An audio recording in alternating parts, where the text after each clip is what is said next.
Hai semua, apa kabar? Semoga hari ini menyenangkan dan saya berharap BDR-nya tetap berjalan dengan baik. Ya, kita senyum dulu ya. Ya. Oke. Jadi hari ini Bapak ingin berbagi tentang self regulation ya. Kira-kira apa itu self regulation ya?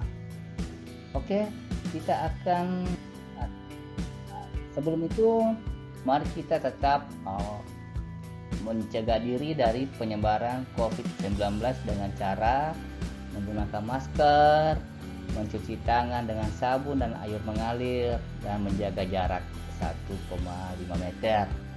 Oke, saya kira itu pengantarnya. Sekarang mungkin ada yang pernah mengalami seperti ini. Ya, lagi emosi ya. Aduh, saya lagi stres ya. Jadi kalau bahasa gaulnya itu stres kak seding. Oke. Nah, terus kalau Anda stres, Anda mengalami seperti ini, ya. Dan berkata dalam diri, ya Tuhan, kenapa belum berhasil kak, kasihan. Ya, jadi artinya itu, ya Tuhan, kenapa saya belum berhasil? Orang lain sudah berhasil. Apa yang kurang dari saya? Apa yang salah dari saya? Oke, ketika sudah ada muncul seperti itu, maka yang kita lakukan adalah membuat self regulation. Nah, kira-kira apa tuh self regulation Anda semua? Ada yang sudah tahu atau baru ya? Oke, penasaran? Kita lihat apa itu self regulation. Jadi self regulation itu atau pengaturan diri, bahasa biasanya itu adalah kemampuan seseorang untuk mengatur dan mengendalikan perasaan, pikiran, dan perilaku untuk mencapai tujuan ya. Oke, jadi saya ulangi, self regulation itu mengatur perasaan, pikiran, dan perilaku untuk mencapai tujuan. Sampai di sini paham ya? Oke. Kira-kira apa sih manfaatnya self regulation itu? Oke, kita lihat ya sama-sama. Ternyata self regulation itu memudahkan kita untuk mencapai tujuan atau target atau goal dalam diri kita. Yang kedua, ternyata self regulation itu membuat kita percaya diri atau self confidence kita itu bertambah. Yang ketiga adalah ternyata self regulation itu mampu menyelesaikan diri. Jadi orang yang punya self regulation dengan baik ini mampu dalam self regulation itu kita menentukan apa sih yang menjadi masalah yang kita ingin selesaikan. Misalnya begini, aduh banyak tugas yang menumpuk ya, atau banyak tugas yang tidak terkumpul. Nah, inilah yang menjadi masalah kita. Nah, yang kedua adalah kita menentukan apa target yang ingin kita capai. Contohnya targetnya seperti ini yang saya buat ya. Saya ingin tugas terkumpul tepat waktu. Oke. Setelah ada target, yang ketiga yang kita lakukan adalah menentukan strategi atau cara. Contohnya di sini saya akan membuat manajemen waktu. Jadi manajemen waktu ini ada nama, kelas, dan harinya ya. Nah, di dalam manajemen waktu itu apa sih yang kita perlukan? Jadi serangkaian aktivitas kegiatan mulai dari pagi sampai istirahat. Nah, kalau saya contohnya di sini ya, mulai jam 8 sampai jam 11 ya, atau jam istirahat. Jadi ini ada beberapa rangkaian kegiatan mulai dari belajar pagi, istirahat, kerja tugas, membantu orang tua, istirahat lagi, kerja tugas, sampai nonton, main HP, ngobrol, sampai istirahat. Ini ada timingnya. Kenapa seperti ini? Ini menjadi acuan kita dalam berperilaku dalam kehidupan sehari-hari. Oke, next. Nah, yang keempat adalah kita menentukan emosi, pikiran, perilaku, serta motivasi yang bisa membantu mencapai tujuan atau target kita.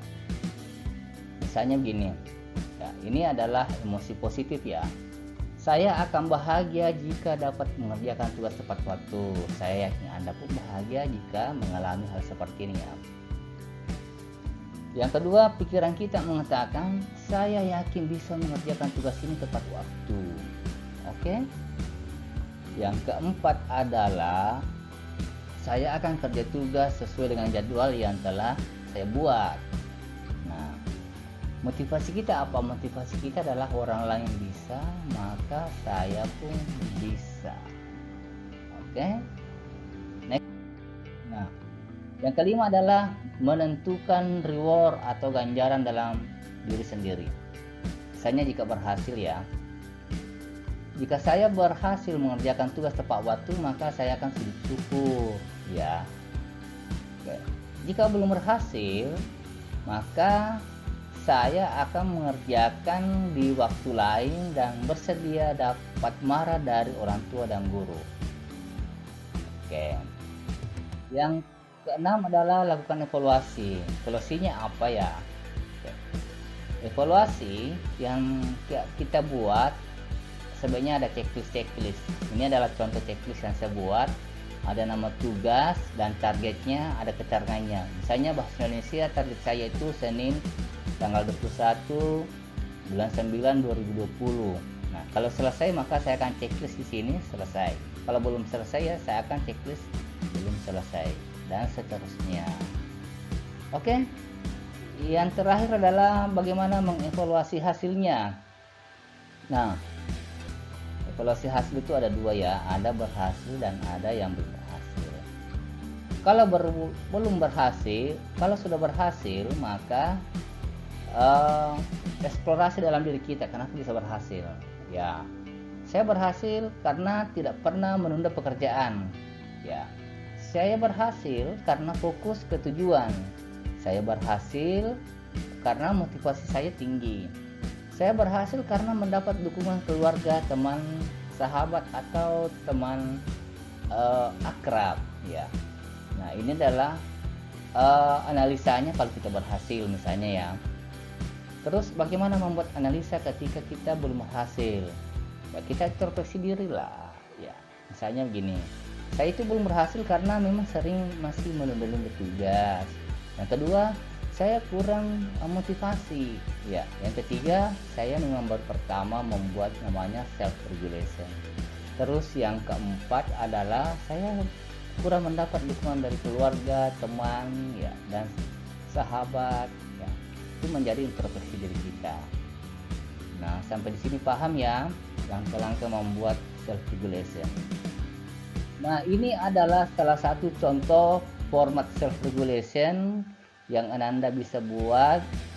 Bisa seperti ini, bisa juga dengan cara yang berbeda sesuai dengan kondisi masing-masing ya. Oke, sekarang tantangannya adalah ya, kita akan membuat self regulation masing-masing ya, sesuai dengan contoh tadi. Oke, saya kira begitu. Terima kasih atas atensinya.